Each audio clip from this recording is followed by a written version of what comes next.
Hat trick hero Shivanna ಶಿಷ್ಯ ಅಂತ prove ಮಾಡಿಬಿಟ್ರು ಅವರು. ರಾಕ್ಷಸ ಪಿಕ್ಚರಲ್ಲಿ ಶಿವಣ್ಣ ಹೇಳಿರ್ತಾರೆ ಒಂದು ಡೈಲಾಗು, ಅಣ್ಣ ಅಣ್ಣ ಅಂತಾರೆ ಇವರು ವಿಲನ್ ಪಾರ್ಟ್ ಮಾಡಿರ್ತಾರೆ.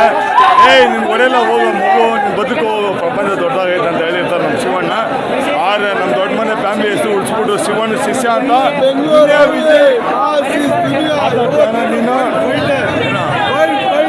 ಶಿವಣ್ಣನ ಶಿಷ್ಯ ಅಂತ ಪ್ರೂವ್ ಮಾಡ್ಬಿಟ್ಟು ಚೆನ್ನಾಗಿರಲಿ.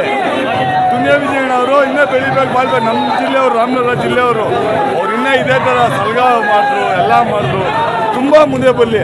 ಸಖತ್ತಾಗೈತಿ. ಒಂದೊಂದು ಪಾತ್ರದಲ್ಲೂ ಒಂದೊಂದು ಅರ್ಥ ಇದೆ. ಈ ಪ್ರಪಂಚ ಯಾವ ಥರ ಹಾಳಾಯ್ತದೆ, ದುಡ್ಡಿರೋ ದುರಾಸೆಯಲ್ಲಿ ಅಂತ ಆಡ್ತಾರಲ್ಲ, ಸಖತ್ತಾಗಿ ಮಾಡಿದ್ದಾರೆ. ಪ್ರತಿಯೊಂದು ಸೀನನ್ನು ಮಿಸ್ ಮಾಡ್ಕೋಬೋದು. ಪಿಕ್ಚರ್ ನೋಡೋ ರಸಿಕರು ಶಿವಣ್ಣನ ಶಿಷ್ಯ ಅನ್ನೋದಕ್ಕೆ ನಮಗೆ ತುಂಬ ಖುಷಿ ಆಯಿತು. Thank you. ಸಿನಿಮಾ ಮಾತ್ರ ಸೂಪರ್ ಆಗಿದೆ. ಎಲ್ಲರೂ ಬಂದು ನೋಡಿ, ಕನ್ನಡನ ಬೆಳೆಸಿ. ತಲೆ ಗೇಟ್ ಬಿದ್ದರೆ ಹೋಗ್ತಾರೆ ಕೋಮ. ಏನಾಗಿರ್ತಾರ ಕನ್ನಡ ಸಿನಿಮಾ ಭೀಮಾ. ಕ್ಲೈಮ್ಯಾಕ್ಸ್ ಅಂತೂ ಸೂಪರು, ಟ್ವಿಸ್ಟು. ಸಿನಿಮಾ ಮಾತ್ರ ಸೂಪರ್ ಆಗಿದೆ. ಒಂದು ಬೇಜಾರಾಗಲ್ಲ. 230 ರೂಪಾಯಿ ಬಿಟ್ಟು ಬೇಜಾರಂತೂ ಆಗೋದೇ ಇಲ್ಲ.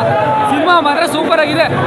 ಈಗ ಒಂದು ವರ್ಷದಲ್ಲಿ ನಮ್ಮ ಹುಡುಗಿ ಮಾಡೋದ್ರಿಂದ ಒಂಟೆ ಏನು ಆ್ಯಕ್ಟ್ ಮಾಡೋದು ಅನ್ನೋದು ಮಾತ್ರ ಸಿನಿಮಾ ಶುಂಠಿ ನೋಡಿದ್ರೆ ಸಿನಿಮಾ ಮಾತ್ರ ಸಕ್ಕತ್ತಾಗಿದೆ. ಒಳ್ಳೆ ಸೂಪರ್ ಹಿಟ್ ಸಿನಿಮಾ ಮಾತ್ರ. ಒಂದು ಎಲ್ಲರೂ ನೋಡಿ, ಚೆನ್ನಾಗಿದೆ ಸಿನಿಮಾ ಮಾತ್ರ. ಅಲ್ಟಿ ಡೈರೆಕ್ಷನ್ ಮಾತ್ರ A1 ಸೂಪರಾಗಿ ಮಾಡಿದ್ರೆ. ಮೂವಿ ಮಾತ್ರ ಹೊಸ ಹೊಸ ಕಲಾವಿದರಿಗೆ ಒಳ್ಳೆ ಚಾನ್ಸ್ ಕೊಟ್ಟಿದ್ದಾರೆ. ಏನಂದರೆ ಇಂಥ ಎಲ್ಲ ಬೇರೆ ಬೇರೆ ಕಲಾವಿದರು ತಗೊಂಡು ಒಂದು ಸೂಪರ್ ನಿರ್ದೇಶನ ಎಲ್ಲ ತುಂಬ ಚೆನ್ನಾಗಿದೆ. ಮೂವಿ ಮಾತ್ರ A1. ಎಲ್ಲರೂ ಬಂದು ನೋಡಿಬಿಟ್ಟು ಎಲ್ಲ ಹಾರೈಸ್ಬೇಕಂತ ಕೇಳ್ಕೊಂತಿದ್ದಾರೆ.